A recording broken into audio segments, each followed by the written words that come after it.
Real quick, we had some truly weird technical difficulties on this episode. If you're new to the show, I assure you we don't normally sound like this. Please accept our apologies. On with the show.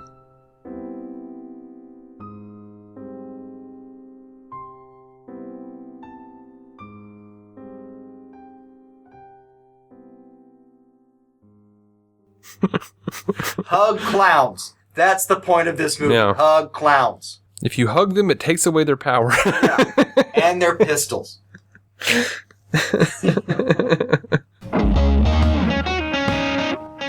I don't know how to talk about this movie, man. I'm a bit stunned. We've seen Joker. We're gonna have a spoiler-filled review. I'm David C. Robertson. This is my co-host, Jason Goss. Hello. And you are listening to DC On Screen, the podcast that covers the DC Comics multiverse on film and television, gives honest opinions on projects, upcoming and past, and believes that every version of a property is valid, even if we really don't want it to be. If it has been released, it is fair game. Beware of spoilers. Welcome to the show. All right, so yeah, man, we saw the Joker. We saw Joker, and that was some heavy shit, man. That's some heavy shit. Like, it's gonna probably take a couple of viewings for me to really. Yeah, I part of me wants more time to digest it, but we'll have it. We'll have more time. We will. We're already planning a second episode, but this is just gonna be like first thoughts, initial thoughts on this thing. And if we don't have the opinion you want, give us time. We might change our mind. Just come back again. And that's not an indicator of any damn thing, really. I mean, just to start, I'll say that was intense, and I think in the good way. Really? Yeah. I mean, it's not an enjoyable experience in the sense that you're not going to walk away with happy feelings from this movie. Mm-hmm. But it's some real fun shit happening on screen, and it also doesn't feel like when Phillips and company were saying before it's not going to be like a regular comic book movie. Mm-hmm. I get that. Mm-hmm. There are some hints. They underplayed a couple things they did, but it's not a regular comic book movie. No. This feels like an art house movie where they just stole the idea of the Joker and put it into... That is exactly the way it sounds. I feel like Todd Phillips is maybe a genius for that, if for nothing else. Yeah. Because I feel like he totally just said, I want to explore this. Mm-hmm. Fuck the rest of it. What is an IP that's really recognizable that I could attach to this so people will actually watch it or it could actually get made? Yeah. But for what it's worth, he did a good job with it. Oh, yeah. It was a solid film. Solid piece of filmmaking. I don't know what does and doesn't win at Venice, blah, blah, blah, here and there. I don't keep up with movies enough to know that. I really don't. I do know it was a solid fucking film. It was pretty good. A lot of heart into that thing. Yeah, I agree with that. I forgive me. I was just a little bit bored. At certain points, I'm just like, oh, okay, dude, I don't need to see 3 more minutes of him slowly dancing. I get it. I don't think that was dancing. What do you think it was? Tai Chi. It did look like Tai Chi, didn't it? It did, and I say that because it's one of the alternative treatments for anxiety. Oh, that's good. Every time he did it, he was experiencing extreme anxiety. Yeah, but then certain times he was dancing. Yeah, certain times he was just straight dancing. Yeah. Like, the only scene in the film that actually did bore me was, the actual, the one shot of the movie with him doing the arms up and everything. That scene of him kind of dancing down the steps is really the only one that I didn't enjoy. Yeah. It was the titular scene, I guess. Yeah, I could see that. Because I got the point of it. I mean, he's liberated in his own way, and he's just nothing left to lose, as he puts it later, and all that. I get the point of the scene. I just, after a while, I was like, all right, well, we've been watching him dance down these steps for a second now. Yeah. Now, I did think at certain points, that looks like some sort of, martial art or something that he was doing. I do think it was Tai Chi. And, Tai Chi based. So, yeah. I mean, and that's great that you know that. I mean, you're a psychology major. I'm not. They don't teach that shit in psychology. Oh, where'd you learn it? Just from the world. Oh, from the world. Yeah. The dirty old world. Yeah. It's weird. Psychology major, they don't actually teach you treatments as much as they just kind of treat you like disorders. That doesn't seem logical. No, well, yeah, it doesn't. But then, like, to actually practice psychology, you need to go to school for another 3 or 4 years. So then they teach you treatment. Oh, okay. Yeah. They don't want you treating anyone. Yeah.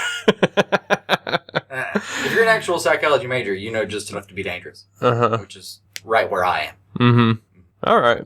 So, let's talk about Joaquin. I think he did a great job. I knocked it out of the park. I think he killed it. Just Jesus Christ, that was good. Actually, at work the other day, somebody said, like, "Oh, you're going to see the Joker? Oh, I'm sorry." They said, like, "Oh, you're going to see Johnny Cash play the Joker?" I was like, yeah. You say that now. Mm-hmm. I've seen the teasers and the trailers. When we're done with this film, you're going to be like, "Hey, remember when the Joker was Johnny Cash?" Yeah. Yeah, I think he did a really great job. Mm-hmm. And I've seen a lot of people saying, like, "Oh, well, I mean, he did a good job, but he didn't, bypass X actor." Usually Heath Ledger's what I'm saying. Yeah. But, Ledger became the high water mark, and I get it. He did a great job. Well, it's a completely different character. Mm-hmm. They weren't going for the same thing. And it has been every time they've done the Joker. Mm-hmm. Somebody has done a different take on him every single time. Burton. Mm-hmm. And, whoever you want to say directed the 66 and episodes, and Ledger. I just say Bill Dozier because it was his show. Yeah, Dozier's. Yeah. They all went for a very different thing, and so did Todd Phillips. Mm-hmm. And they found a very different note, and they played the shit out of that note. I really like, because there are scenes in this movie, whole segments of it, that we almost nonchalantly find out are not real. Yeah. And I dug that, and I really liked what they specifically showed us was not real, and I liked that there were a couple of things that they kind of left up to question. Oh, yeah. I like that. The ending of the movie alone, you don't know what part of it actually transpired. I assume he killed that social worker he was talking to, because he was walking bloody footsteps. Uh-huh. Or dancing bloody footsteps. Uh-huh. But you have no reason to know for sure at any stretch. Mm-hmm. Like, for me, the entire movie, after the conversation where he says, "I have nothing but negative thoughts," mm-hmm. or all I have are negative thoughts, mm-hmm.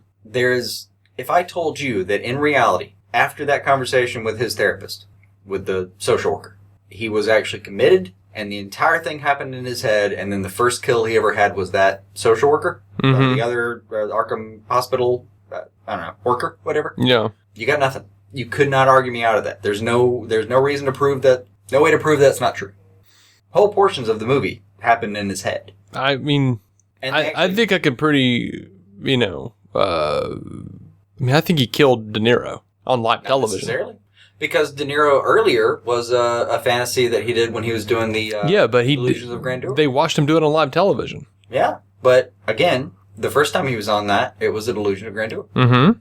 There's no reason to think that the entire thing, him being on live television, the riots after... So the whole movie could really just be could literally have been in his head, a joke he told himself while he was in that fucking room, in the White Room later.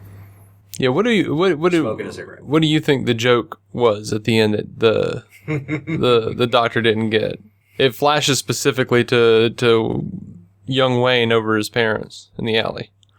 I'm torn because I think there are a lot of interpretations, which makes me really like this movie. Like on one hand, it could be that he finally figured out kind of the Killing Joke. Mm-hmm. This nothing really matters and people get what they deserve kind of thing. Mm-hmm. And that could be the joke for him, where he tells the well-adjusted person with a good job, you wouldn't get it, Mm-hmm. It could also be way more DC skewed, where the joke was, ha ha ha, after all this, the city's savior died in an alley. My not real dad, the guy that my mom was delusional for, the guy that had everything in his hand. Reminds me really of the reason John Lennon was killed. Mark David Chapman said when he saw a picture of John Lennon in a magazine, he said that's the guy who has the world on a string. And I think that's the phrase. The world on a string, is that the phrase? Mm-hmm. Anyway, so that was why he started fantasizing about killing John Lennon.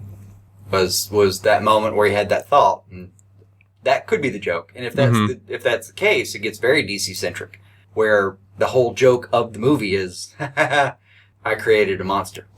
Where the monster in this case is Batman. Right. Could also be that the joke of the movie is, well, what if? What if all this happened and you wouldn't really get it, and then he just kind of goes off the leash later. See, my initial thought was that the joke was that he robbed potentially his brother of the thing that he always had, which was a father. Mm-hmm. Or maybe the joke in that case is that he had a terrible, if everything happened, and I would lean definitely into the everything that we saw happen category. If you ask me for what I think happened in this movie, everything happened, and then he also killed the lady at the end. Yeah. That was... Did he kill Zazie Beetz? Yeah. Yeah. Because she did. Yeah. That's what I felt like. After he was back he stormed down the hall and he was in the apartment. We saw the ambulance. Yeah. Like, I think she's dead. Yeah. With any luck, her daughter's okay. But she didn't make it. Yeah. I don't think she made it.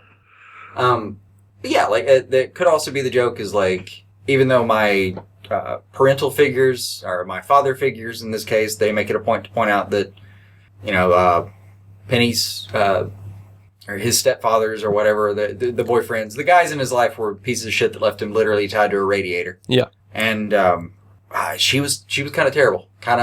She sounds like a bit of an enabler, kind of, one of those people that goes into Fantasyland instead of facing what's happening to the people around her that she's responsible for. Uh-huh. It's a real thing that happens. I mean, responsible for a lot right there. Could be that the joke is, haha, my parents were terrible, but I got them longer than you did. Mm-hmm. Because they gone. Right. A lot of interpretation of this movie, which I think is a strength. Yeah, I agree. Did you feel like as a comedy fan, did you feel like you wanted to hear more of his jokes to kind of... Like, I'm like craning my neck trying to read his notebook. I'm like, I want to see what he thinks is a joke. I do want still shots of that later. The moments that they framed, that they, like, I hope my death makes more sense than my life, and stuff like that.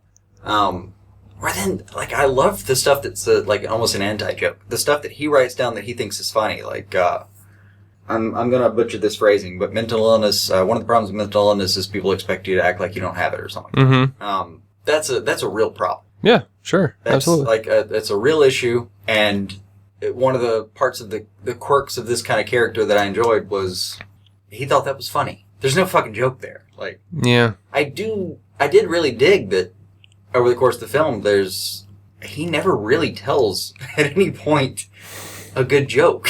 Yeah. All of them. Even up to the what's his name? Richard Murray? Yeah.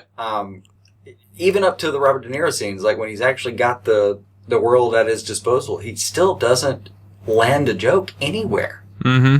I really dug that. Like, I mean, I would love to see still frames of the actual Notebook. And people will probably judge me on this, so let's dive in. The funniest thing that Joker did in the entire movie, was when he told the one guy, after he killed his coworker, and he tells the other guy you can go, and as he's like starts to pass him, he's like, "Rah!" Yeah. Dude, like I laughed, and the guy next to me was like, "Oh." Fuck you, dude. That was funny. That was a good bit. Yeah. I enjoyed the entire part of that scene. Like, yeah, I wanted him to kill that dude. I was rooting for it. Like, I feel bad. I know. Like, that guy betrays him. Yeah. Everybody in the movie treated him like shit. Yeah. He's more anti than hero. And I don't condone the violence and all of, not in real world. There's a lot of disclaimers, sure. But yeah, he was a mistreated figure, for sure. Mm-hmm. So later when he actually, like, offs that guy, you're like, oh, I kind of get it. Yeah. But at the same time, he lets that guy go. Like, what? You were always good to me. The part that actually cracked me up about that scene wasn't so much the, like, rawr. That part, I get that it was funny, but I didn't laugh at the time because I was kind of so enthralled with the scene and the way Joaquin was playing it that I was, even that little rawr, I thought was, like, an insight into how he was dealing with reality now. Like, no, I'm a killer now. Like, I'm over the other side. We're into a land where the normal rules of, I've abandoned the social contract. Leviathan can fuck itself. Thomas Hobbes can go to hell. We're in the other place now. Uh-huh. I was kind of dealing with that. And, what actually did crack me up was when the guy tries to leave and he can't reach the That was really funny too. and he kind of comes over and helps the guy out, like, "You're always good to me, man. Get out of here." Yeah. And he, get on now. I love the way Joaquin, like, when he looked up and realized what was happening. That part made me laugh. And he just sort of like, that's a little bit funny. Yeah, he just like cracked me up. Shit, I'm sorry, man. I forgot. My bad. I forgot about that. I forgot. All right. That part was the one part of the entire movie that probably made me laugh. Actually, the only other thing that made me laugh was when, for just a moment, we think he has that moment with Domino, whatever her real name is. Zazie Beetz. Zazie Beetz. We think he has that moment with her where he's actually suave for half a damn second. Uh-huh. Something about, like, I thought you were going to rob that bank. Well, like, I'm kind of gone. I mean, I can come back tomorrow. That was actually a good line. Uh-huh. And it made sense later that the one damn thing he said that I thought was funny the entire fucking movie was in his head. Yeah. A complete, like, schizoidal delusion. Yeah. I just made up. When did you clue in that they were not in an actual relationship and that part was in his head? When she was at the hospital. To me, what clued in when he, like, walked up to her door, knocked on the door, and, like, just started making out with her. No. I was just like, oh, that's not real.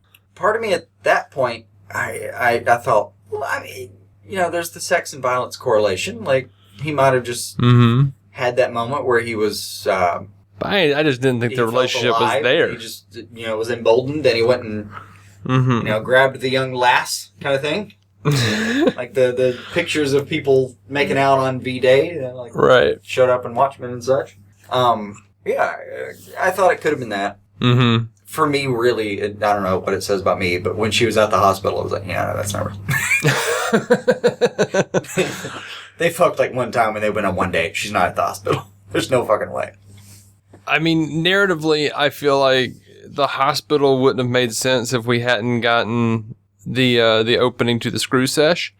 But I mean, if she had suddenly been there without that, I would have been off board before. But I made it all the way that far with the screw sesh. Yeah, I just didn't buy it. I hope it becomes the term screw sesh. I've never heard it before. It just popped into my head and I said it because I'm a little bit of an idiot savant sometimes. I'm not a smart person, but every once in a while I can just come up with a weird turn of phrase, and it never quite catches on, but it makes me really happy. It made me really happy. You shared that with me. Yeah. The screw sesh, I like it. Screw sesh, Schrodinger's Clark.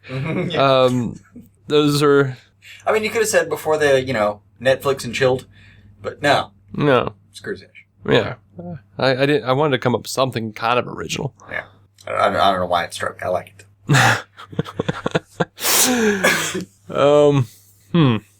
Did you think he was going to kill himself on the show? Yep. That's what I thought. I mean, well, I'll take that back. I struggled with it. They were pushing so hard that he was. Mm-hmm. The only real debate I was having was whether he was going to kill himself and him, or just kill himself. And then he went the other way with it, where he just killed him. Once he started pretending that he was going to shoot himself in the head, I got a very strong sense, and I was wrong. Mm-hmm. I got a strong sense that they were going to go sort of a Gotham route, and that he was going to kill himself on television live, and that one of these, people running around in clown masks or whatever were going to see that, and they were going to show it trigger something in him, or maybe a kid or something, so that who's around the same age as Bruce. I thought maybe they're going to do a legacy thing. They could have. And we should go back to the suicidal ideation because that was a huge theme.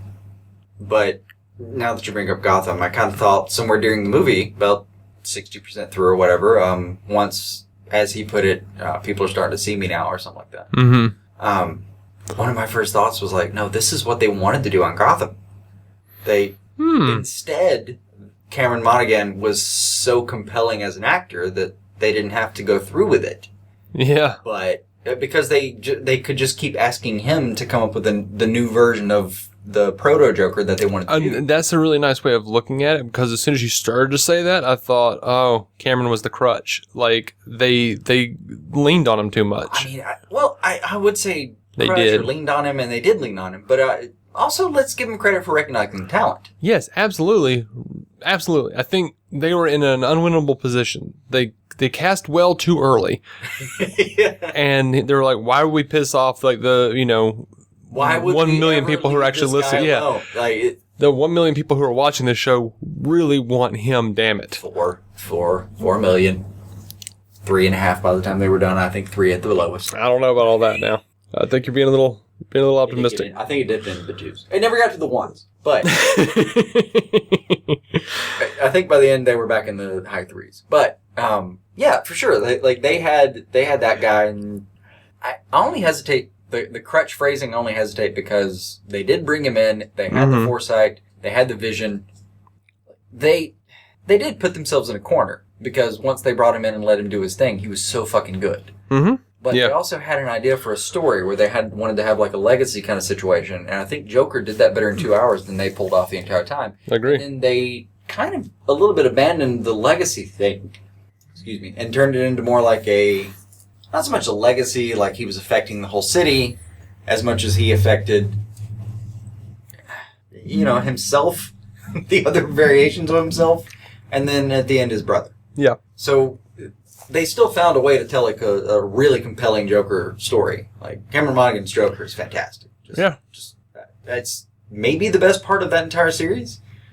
Between him and Oswald, yeah. Between him and Oswald, it's Joker Penguin. Well, fuck, they really came out of that one.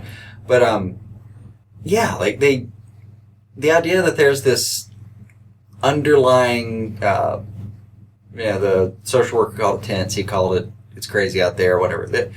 But an underlying tension, like this, and it did. It had like this, especially when there were all these, all the articles on the ground about like, they were striking outside of the opera, or not opera. Was it opera? It was. No, it was the theater. Yeah. It was Modern Times. Yeah. I thought you were talking about the theater where they got killed. No, that was Zorro again. Yeah. But Zorro's gay blade. Yeah, I didn't understand the gay blade part. I missed that reference entirely. Yeah. Someone's gonna have to explain that to me. That completely went over my head. Whatever they were going for. I mean, in the Frank Miller stuff, they said they were at Zorro. They were at a Zorro movie. Yeah, that's been canon for a minute. Was they were at a Zorro film? I just don't understand the gay blade thing. I think is that the type of a movie. Yeah. I think so. Let me look that up. Yeah, I'm pretty sure, and I think they were just going for whatever would be appropriate for the time. But, let's see. Yeah, right, there it is. Okay. I thought that was the thing. 1981 feature film. Wow, 81. Yeah. That's one of those where I don't know how to explain that. Yeah. That was a strange choice, and I don't think Time has treated that title very well. I was alright with it.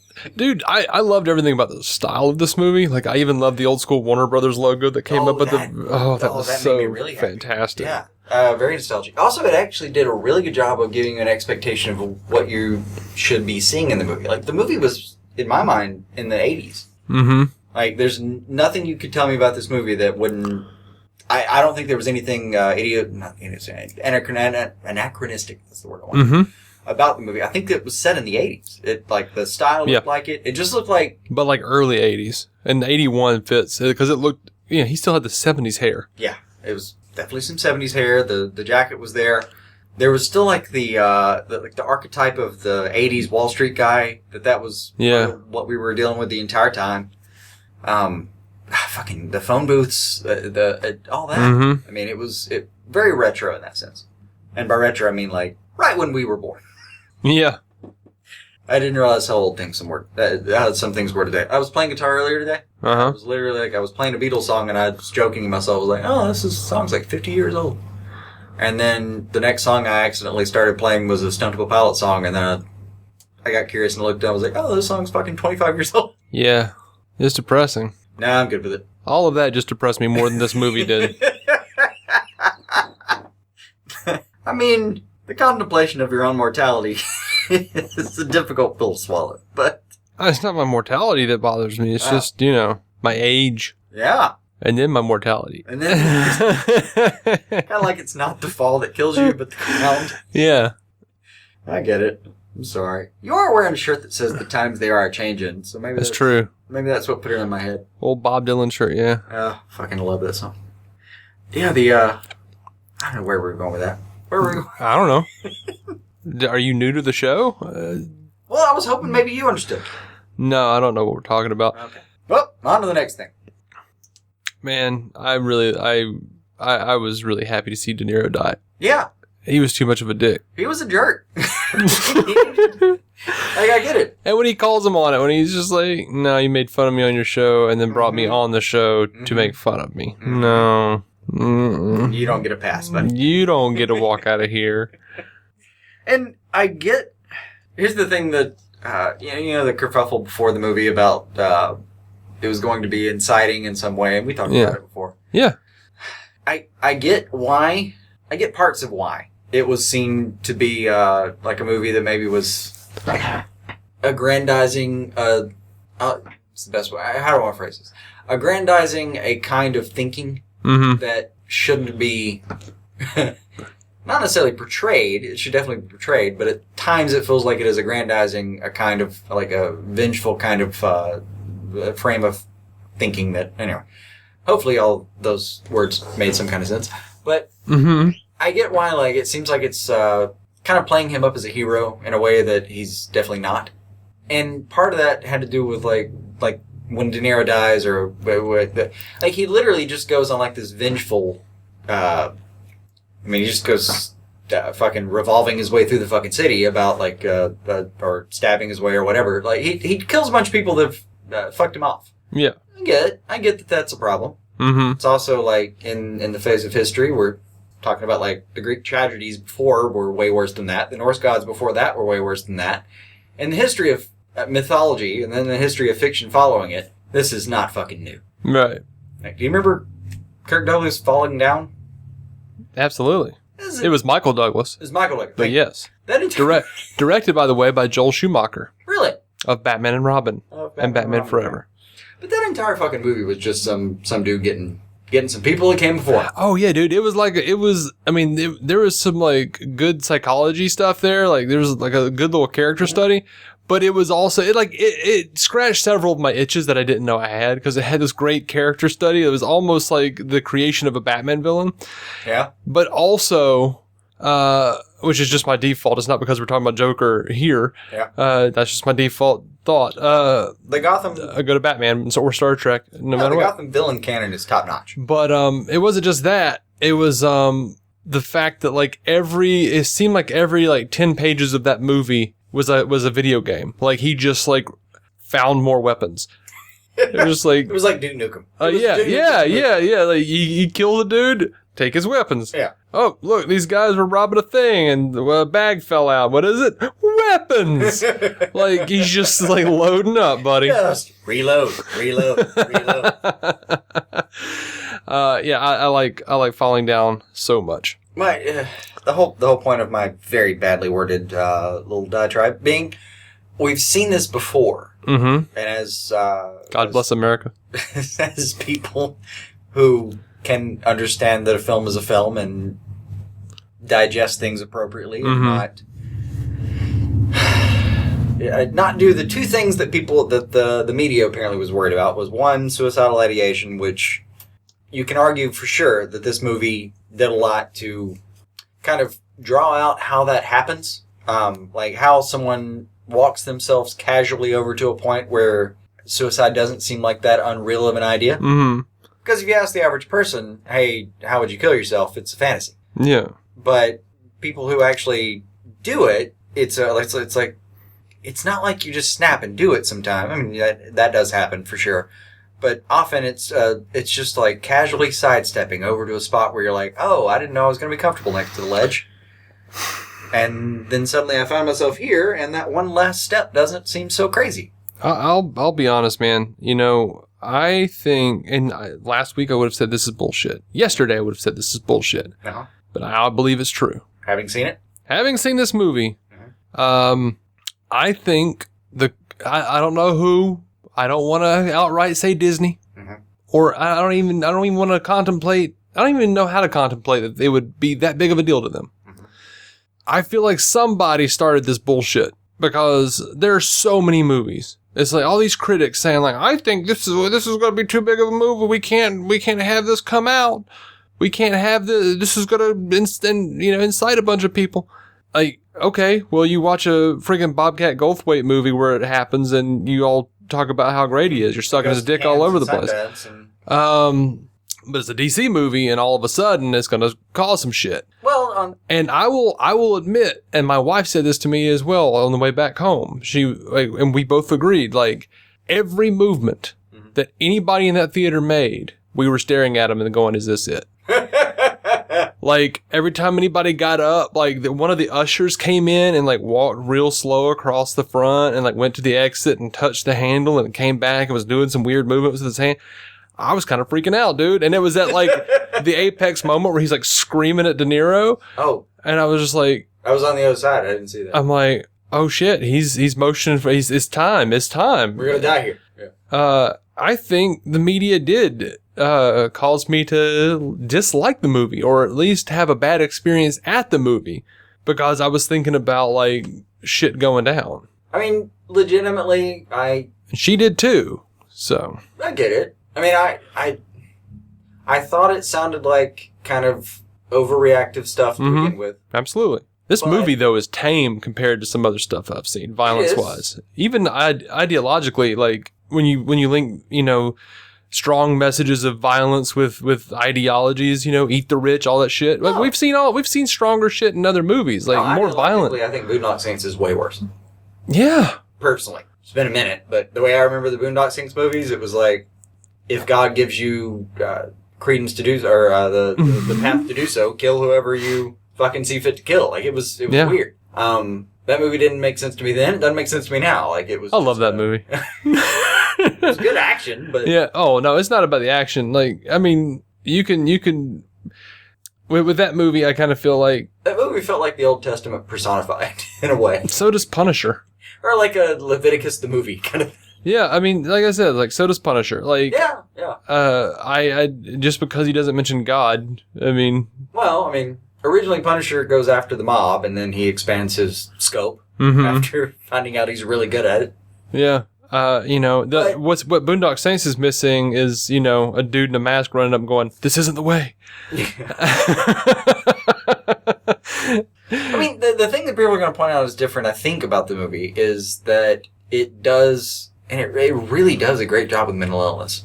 Mm-hmm. Like, the whole time I was sitting there watching it thinking, like, man, I don't watch enough movies, but for damn sure, this is doing a great job of talking about, like specifically in being someone who's been on medication many times and currently am. Being someone who's been told at one time or another, like, yeah, we're not going to give you this medication anymore. Like, when she makes it clear that he's not getting his medication, the look on his face, I kind of thought, yeah, I know that feeling. Yeah. That fucking sucks. Because, like, the whole time they're telling you need this, this is how you need to go, and then suddenly they're like, well, it's not going that way anymore.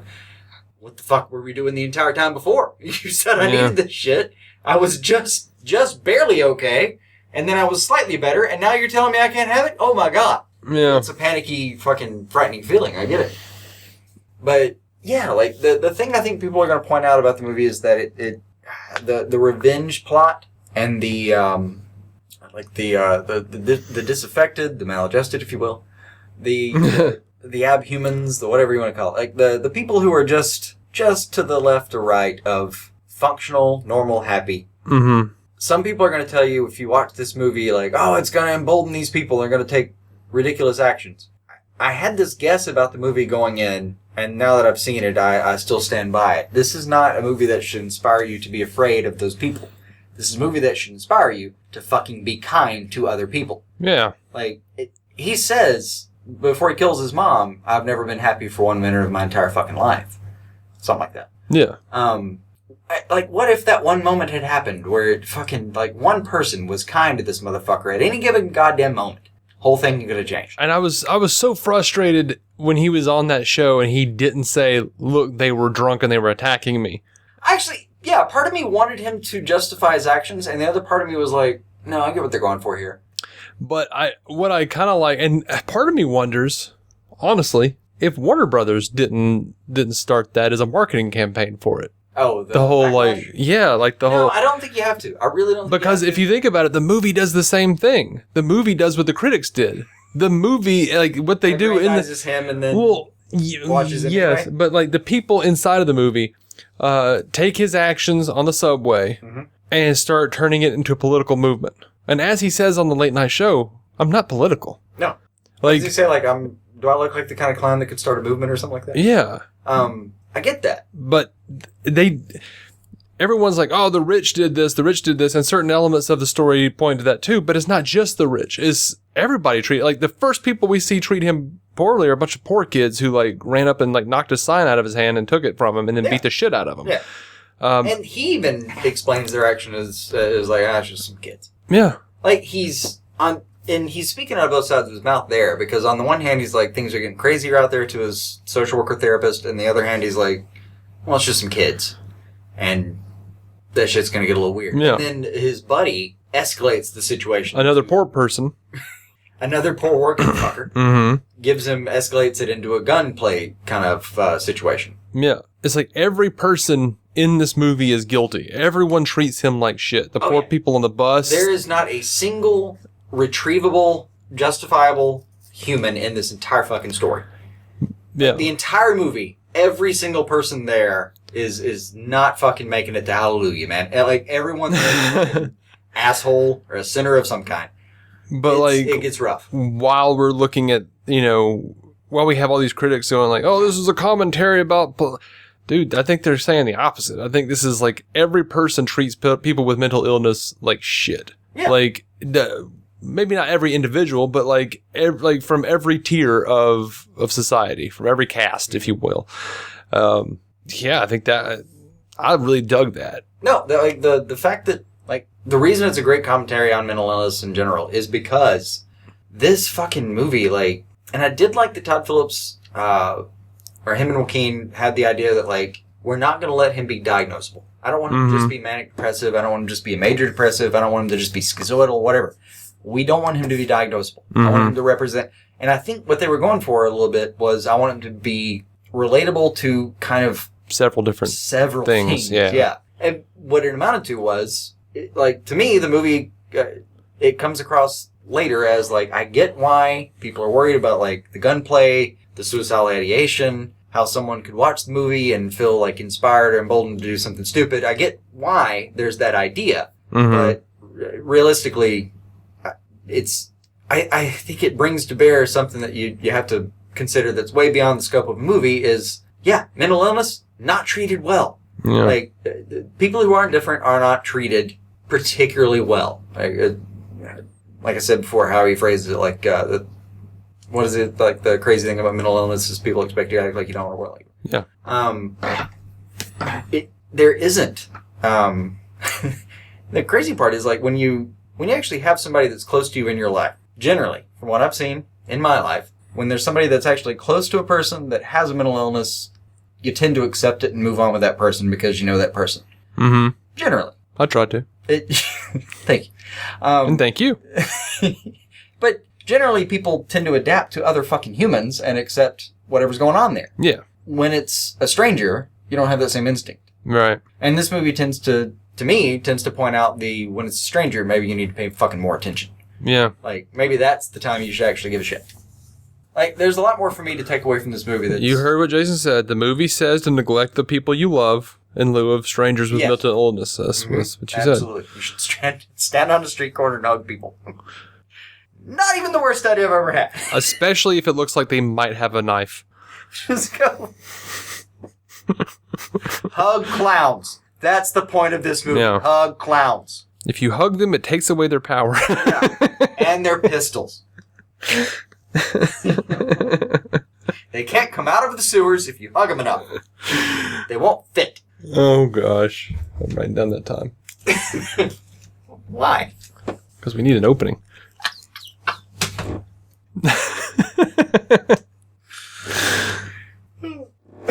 I'll take the time to pour a quick drink. A quick small.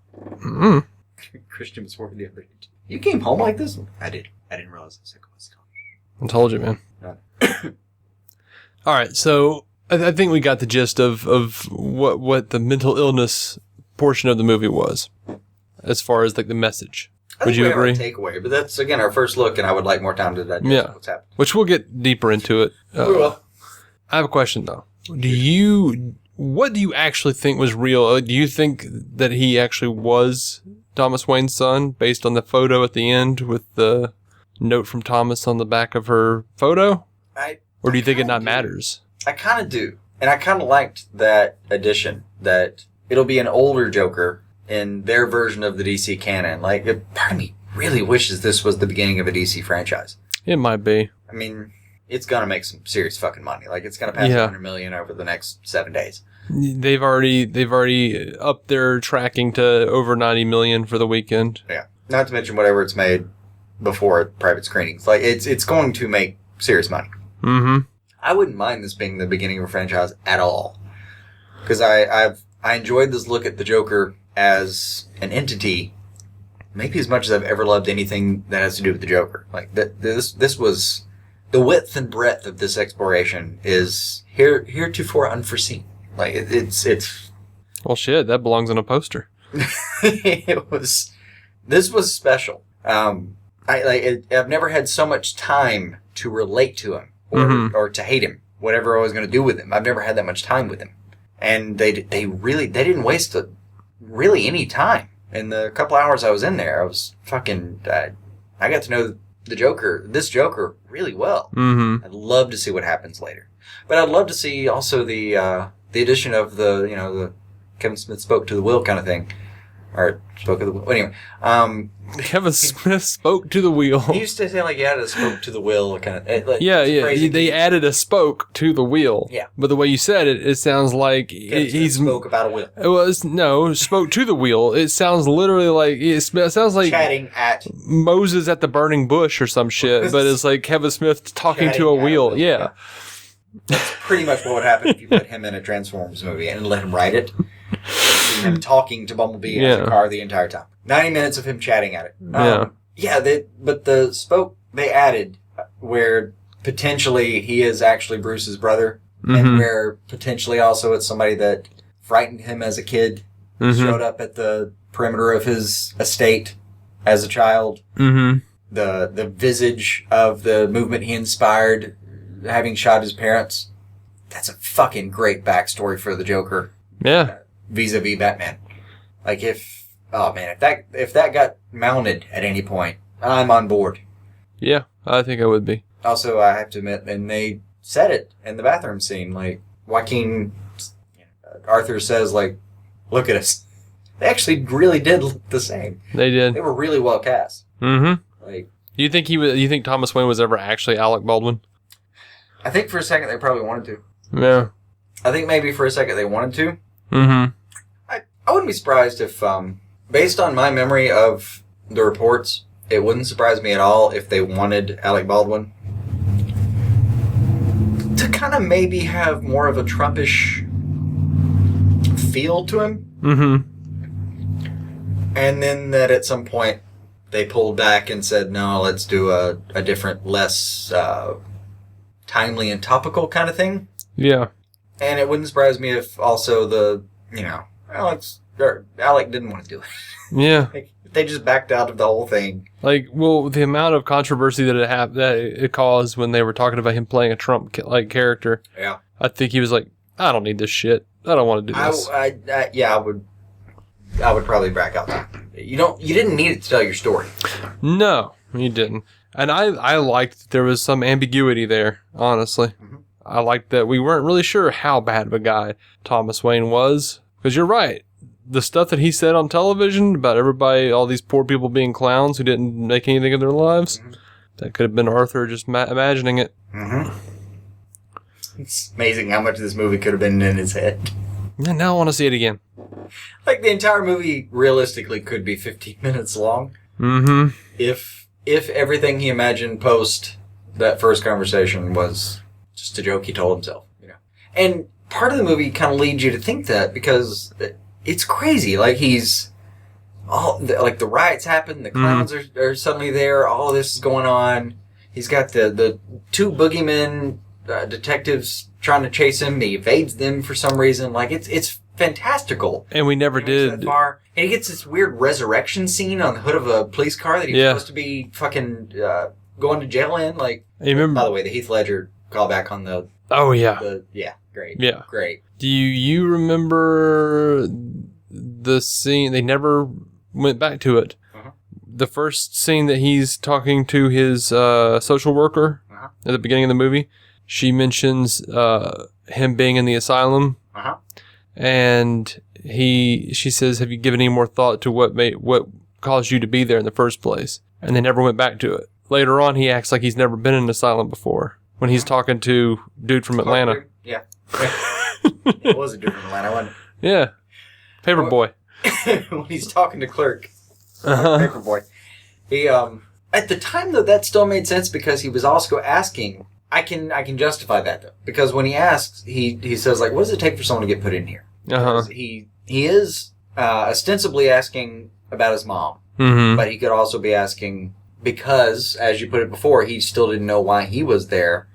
He may have been asking that random clerk, what gets a person in here, still not understanding himself well enough to know why. But they never told us why he was in there. No. They never go back to it. They're all we're sure about is that he has definitely a very involved printer ink drying history of mental illness and several headbanging incidents, which is always worrisome to me because every time I see it, I'm like, I'm not British enough to think that doesn't hurt. Yeah. That shit looks like it hurts.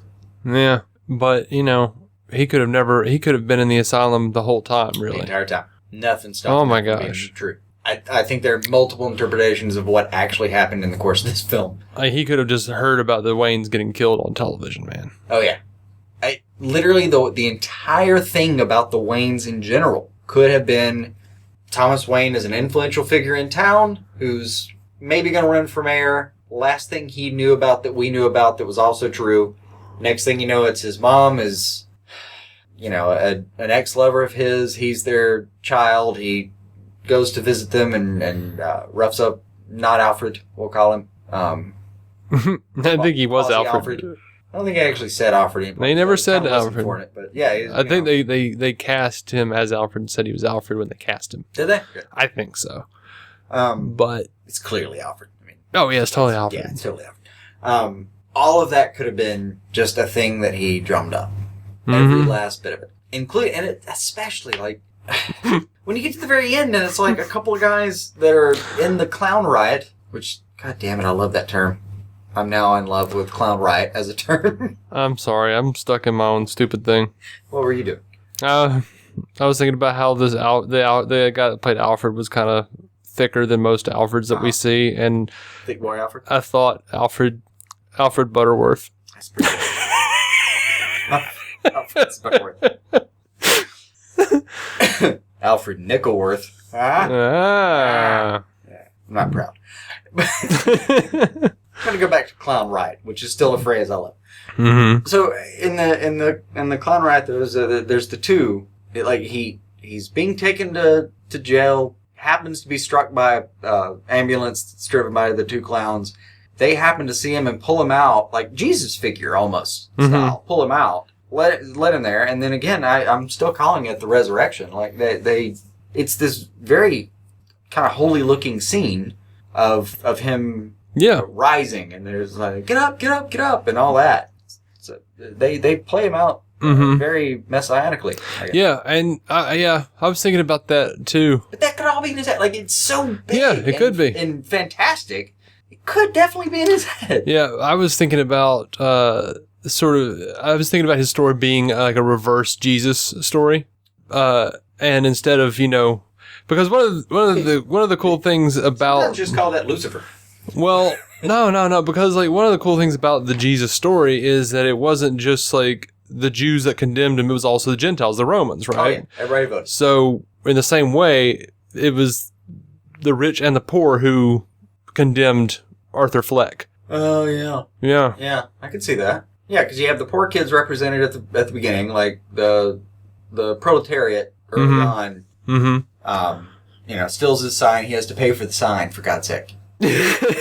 Poor bastard. I mean, Yeah, It's the kind of thing that if you were a well-adjusted person, you would still be talking about how you had to pay for that fucking sign years later. Took a beating in an alley and all that. If you were well-adjusted, you would still be telling that at parties. Yeah. As a crazy anecdote, you know? Yeah. And then you're right, like Thomas Wayne condemns him as well. Literally punches him in the face. Like the bourgeois and the bourgeoisie and the proletariat are both telling him to go fuck himself. And then the crazy part was there was a very Marxist feel to the film to me. Where it did, I mean, especially with like the fuck the rich headlines and all that, and the Thomas Wayne can help us if he chooses to and all that. Like there was a part of me where you were thinking earlier conspiratorially that Disney had some effect on the media, on the media, the outlets surrounding this movie, you know? My conspiratorial mind was going toward like, I don't know if it was Disney. I think it may just be rich people that were not happy about this movie. Well, no matter who. The people in charge with actual pocketbooks were just not happy about the tone of this movie at all. Yeah, no matter what group it was, I think we can agree it was the rich. But, You know what actually cracked me up watching the movie? At some point about 70-80% through the movie, somewhere in the last third, the third act, or I don't know how many acts, I haven't broken it down, but you know what I mean. Somewhere during that, I kind of thought Bernie would love this movie. There's a part of me that thought, like, I know he's campaigning, but I hope he takes about 2 hours. And I don't think he's campaigning right now. Oh, he's campaigning right now. No, he's not. He had a heart attack. He's taken off. No, I saw that. He's still resigning. Well, they said he was taken off in the article I read. He's making phone calls. That bastard's not going to the ground until he's fucking in the ground. He's feeling the burn. Yeah.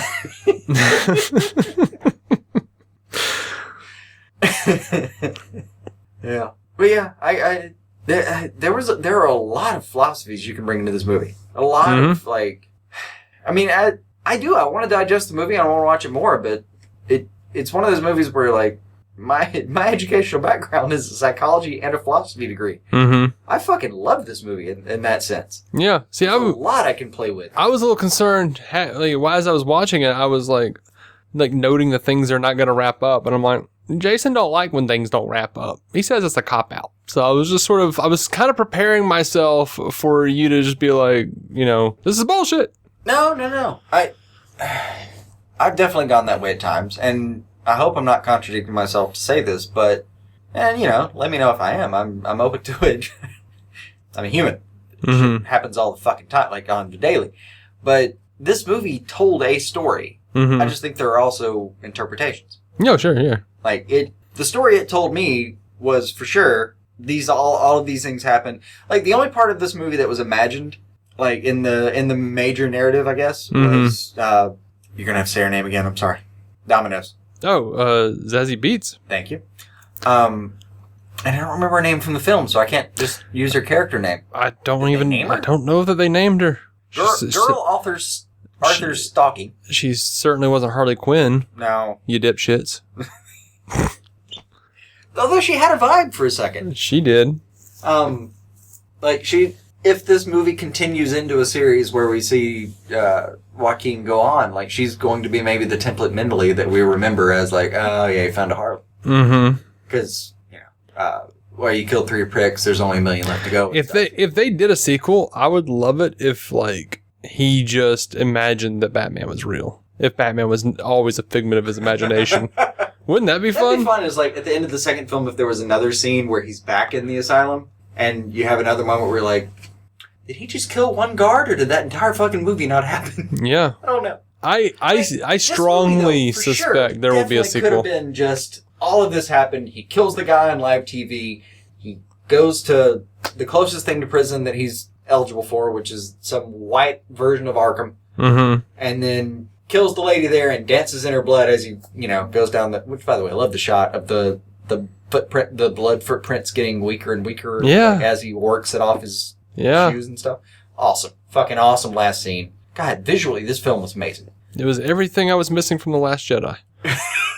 I'm just kidding. I only say it because Luke Skywalker in the final fight didn't have footprints. Oh, nice. Good catch. I didn't catch that. That was the big red flag. He's not there, y'all. Yeah, that would have been a good call. That would have been a good call if you were, what's his name? Kylo? Yeah, Kylo Ren. Kylo Ren? Yeah. Would have made a good call if you were him. Mm-hmm. Also, we just threw an entire fucking arsenal at him and he just flicks it off his shoulder. Yep. That was actually a good moment. I like that movie. I'm sorry. Forgive us. Oh wait, no, I don't ask forgiveness. I'm not sorry.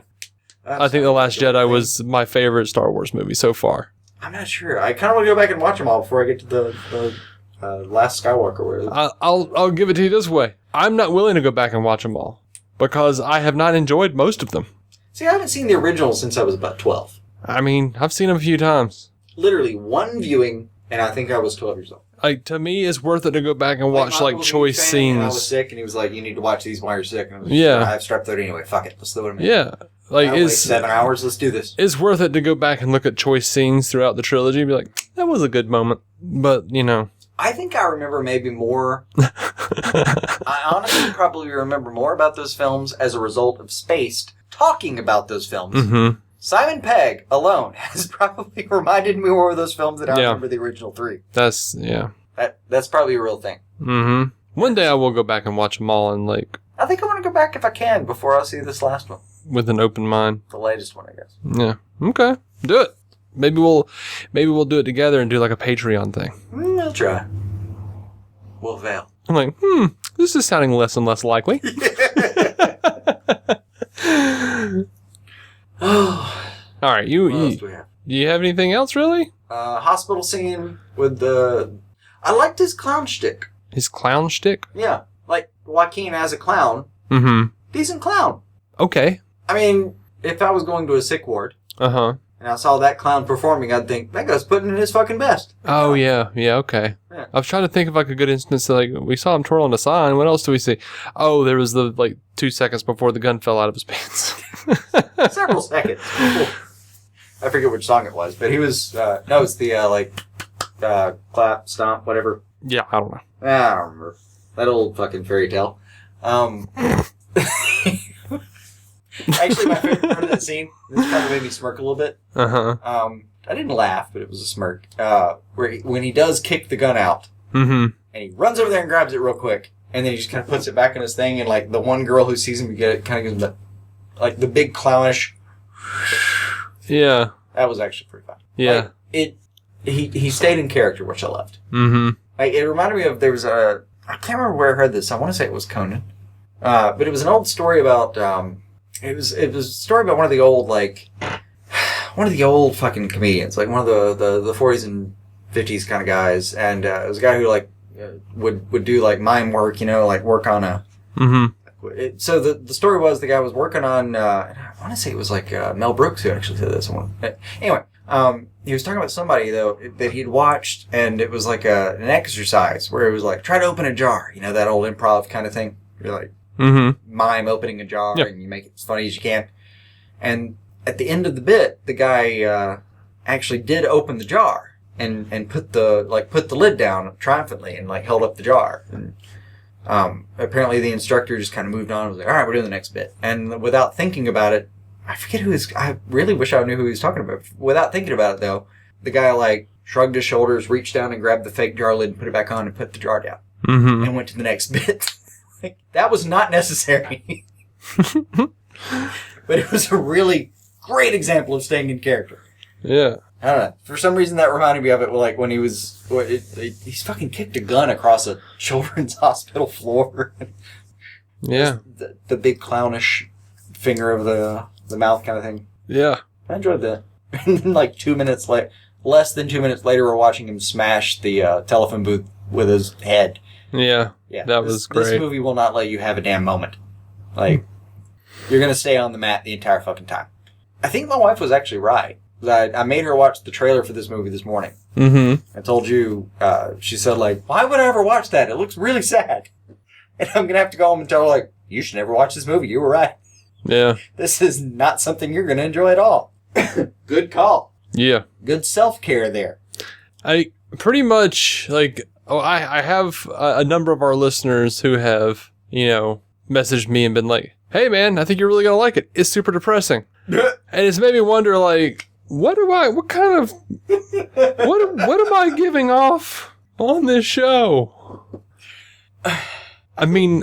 Overall, I think you like more thoughtful things. Yeah. I do sympathize with... You're not a big fan of spectacle. No. I mean... outlined that before. Well, talking to Matt on the Star Trek cast, StarTrekUcast.com.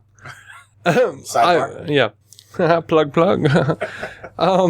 Talking to him, I think I've pinpointed, it's not that I don't like spectacle, it's that I don't like spectacle without stakes. That's fair.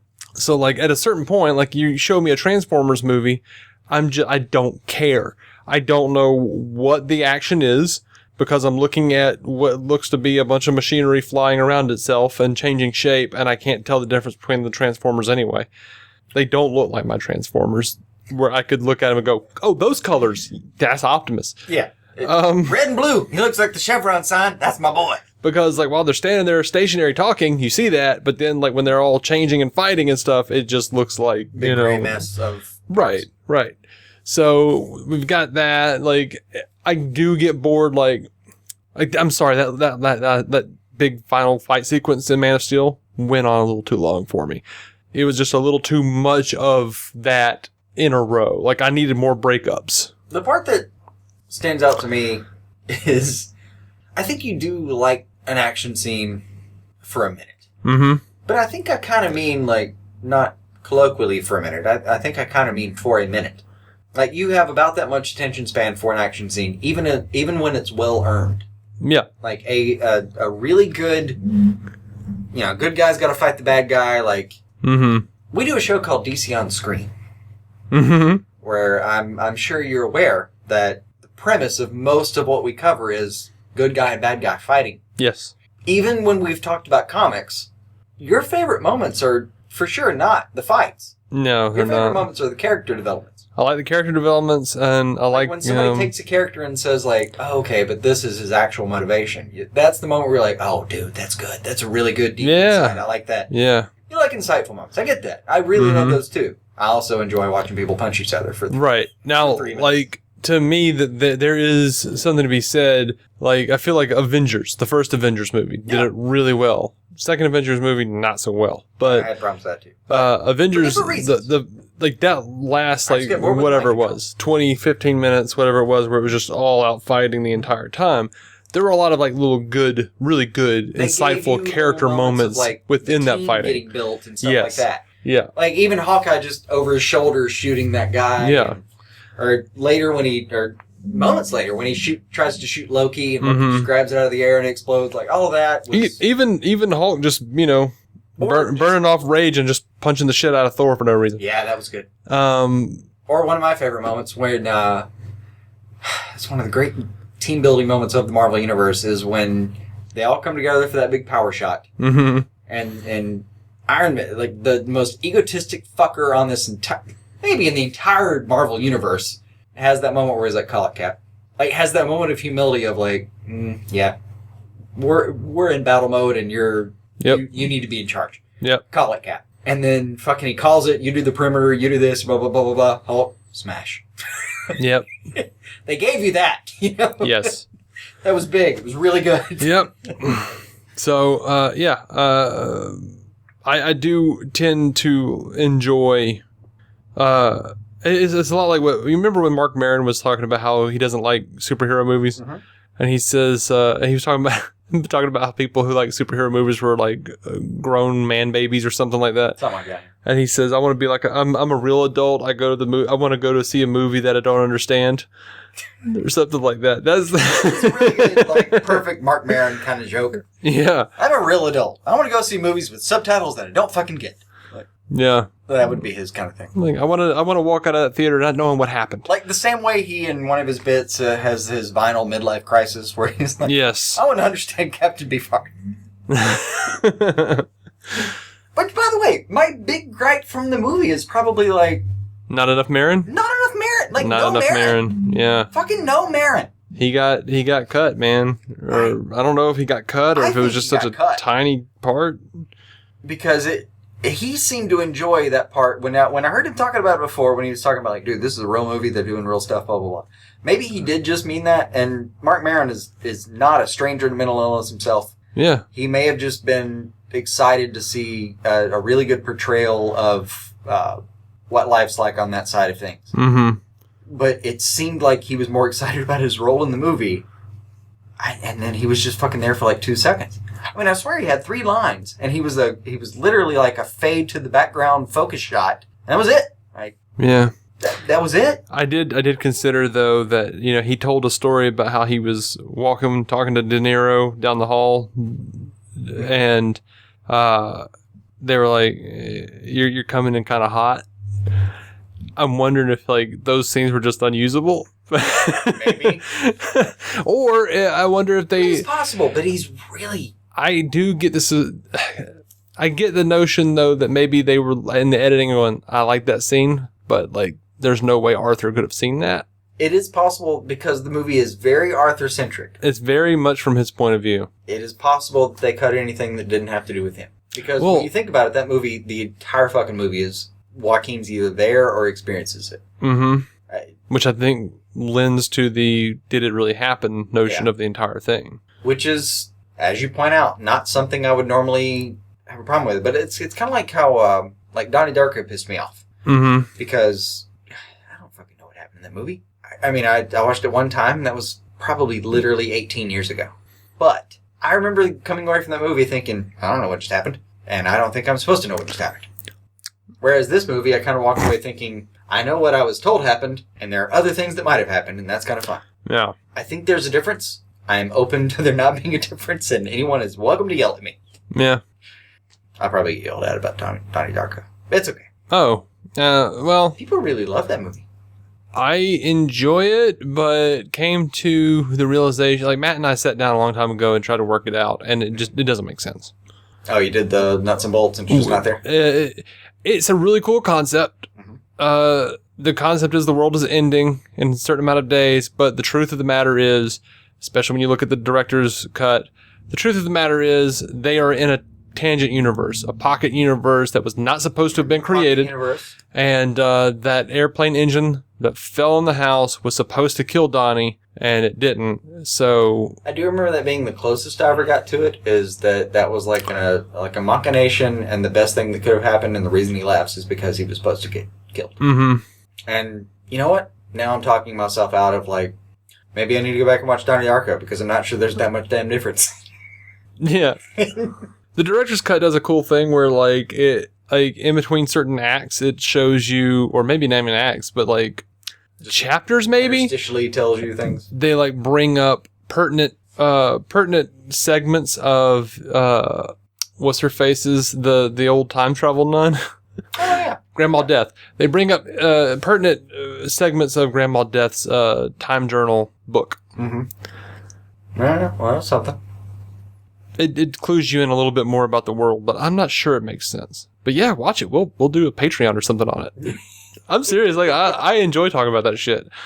Like, all right, well, fair enough. Matt and I've spent hours in it. I used to live with Matt, and Matt and I was, as much time as we would hang out drinking milk and talking about Batman, me and Matt would just sit around talking about time travel movies. Yeah. Like, no, Project Almanac did not make any sense. Here's why. Well, but number one, it said MTV Productions at the very beginning of the movie. That was the first clue that wasn't going to make sense. Bad sign.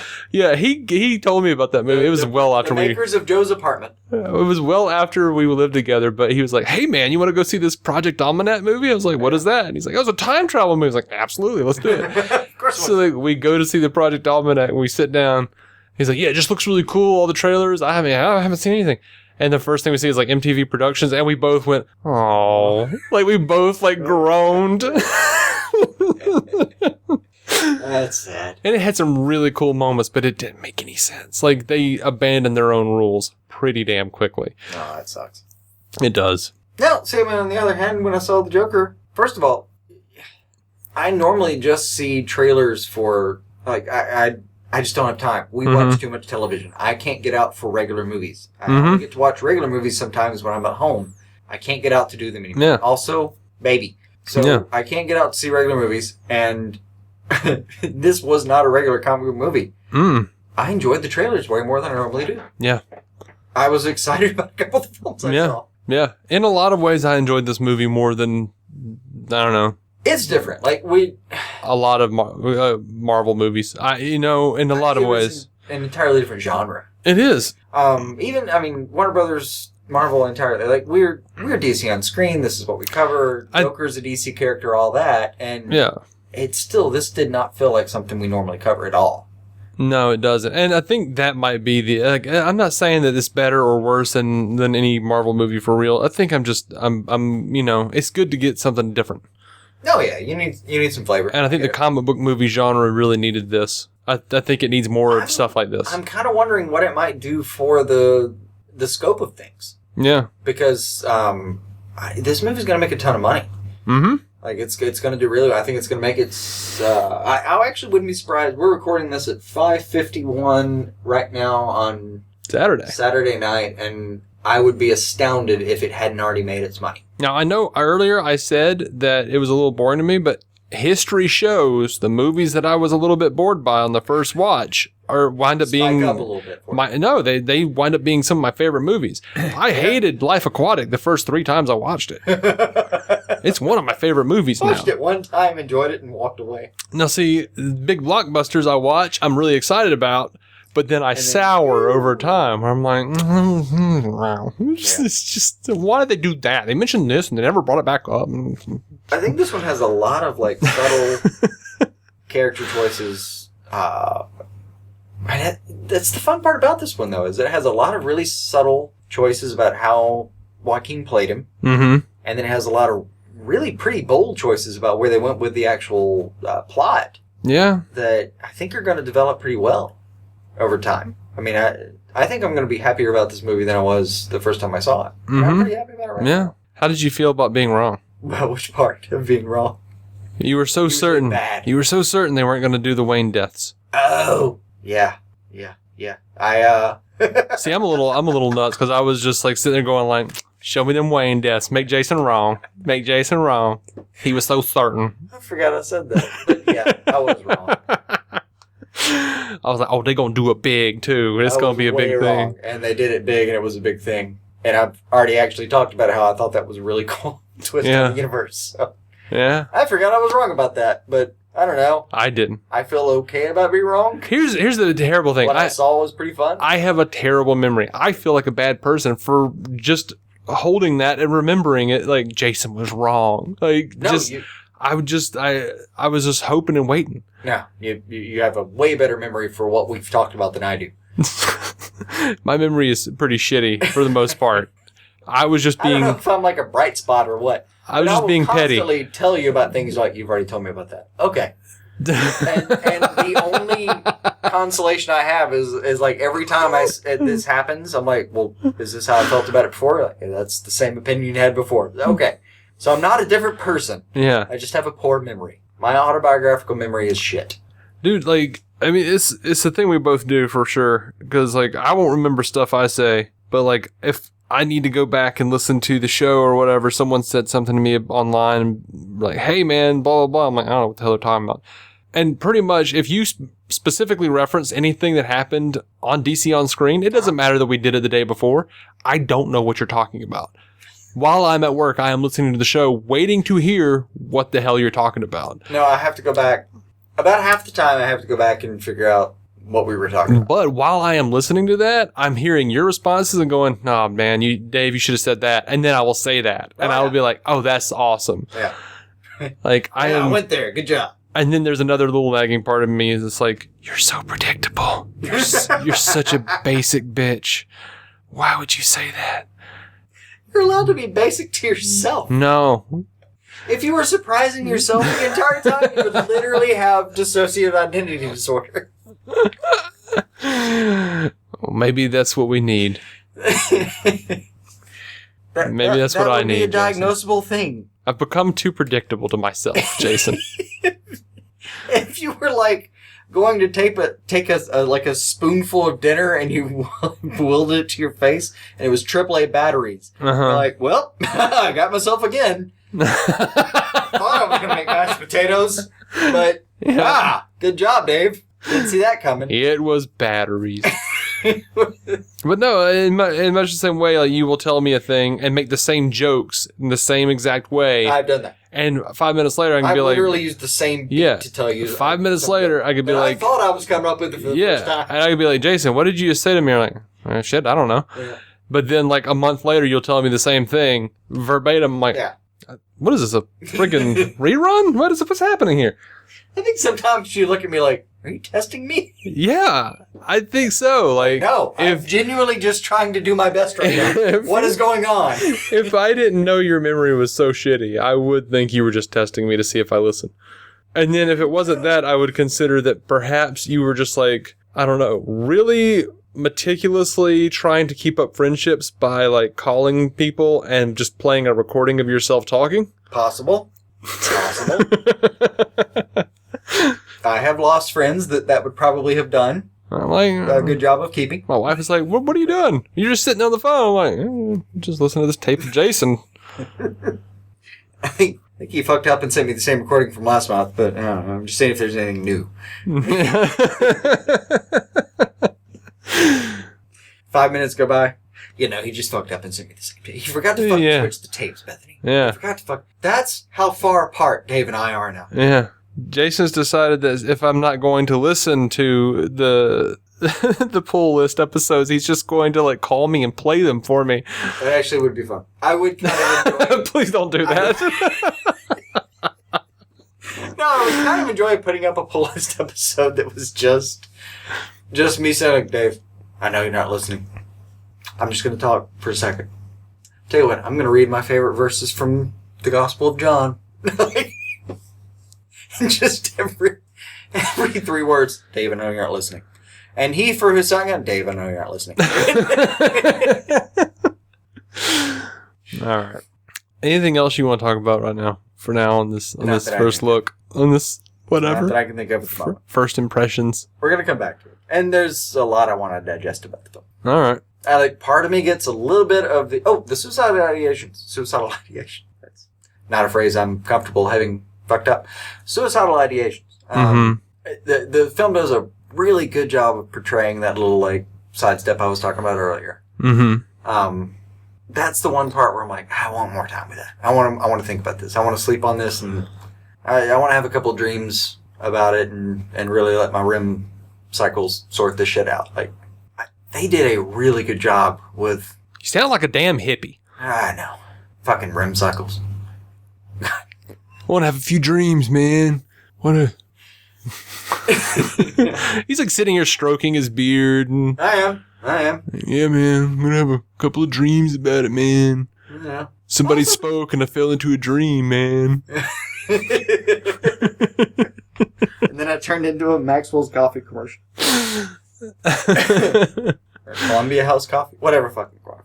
I don't know. The Beatles were hijacked. That's what I was saying. By themselves. Yeah. They, unfortunately, were not. By themselves. I loved hearing George later be like, we used to... Maybe not in that instance. We wrote these songs, we put them on the back of a slip of paper, and we bought them for millions of dollars. Yeah. It's a fair insight. Do we have anything else on Joker? On Joker? Yeah. Good movie. Good movie. Go see it. If you haven't. Everyone should see this movie. You should have been listening to this entire review of it. Pull that out. But for sure, go see this movie. Be kind to people. God damn it. You sound like Marin there. Is that why you brought a guitar to my house today? Because you want to play us out? No. Like Marin? No, I would though. I want to play it. I bought a guitar like an hour ago and I want to play it. My big takeaway of the movie is shit can be weird for anybody. No matter how fucked up they are, be kind to them. Fucking have some sympathy, some compassion. Mm-hmm. That's all I had. All right. Well, we're going to get it back. Don't shoot anybody. I wasn't going to. You're sure? I might shoot them with daggers from my eyes. Oh, okay. You can cut eye people. Yeah. All right, so we're going to come back. I might post it midweek or so. Yeah. We're going to do a separate episode getting a little more into the mental illness issues of Joker and with our friend Effie Oppelders of Stealing the Remote, which we'll be recording tomorrow. So, yeah, but let us know what you thought of of this movie, and we might just feature some of your feedback in the next episode with Effie. So go ahead and do that. And I don't know. See you then. See you then, and be nice. If you've enjoyed what you've heard here, patreon.com/DC on screen is fairly explanatory. There is a $1 tier and a $5 tier to get the show ad free. You can do the $1 tier if you want the show ad free, plus a bunch of other stuff like Jason talking about comics. Us talking about Fleetwood Mac. Us talking about Fleetwood Mac and 80s synth and all sorts of other bullshit. Marvel reviews. That's going to be $5 a month. So we appreciate everybody who has supported us, be it through word of mouth, ratings and reviews on iTunes, or I guess this should say Apple Podcasts. They've discontinued iTunes. Yeah, no worries. I'm showing me age. All of those things. I know. What? I don't know. I don't know what I was saying. Sharing us on DC on screen on Twitter or Facebook is always amazing. We've gotten a fair amount of that recently, which has been really uplifting and nice. It makes a bad day really a whole lot better. So all of those things and more, I guess. I don't know what the more is. I don't want to agree to that outright. I don't know what Jason's thinking specifically. And I feel a little uncomfortable because he's staring right at me. Again, I was staring through you thinking about how I love the Warner Brothers logo again. That was the old that was honestly late 70s, early 80s Warner Brothers logo. It was very nostalgic for me. Yeah, that was dope. I was like, go look at like the trailer for the original Westworld and you'll see what we're talking about. Right. Like, it's just like, oh no. That's the moment where you knew where you were getting into something. Yeah. So anyway, until next time, keep some DC on your screen. Or whatever the fuck this one is. Keep that on your screen too. You lost me. Our intro music is by Jason Goss and Michael Shackelford. Michael's band, Galactic Engineers of Magnetic Sounds, or GEMS, can be found on SoundCloud and Bandcamp.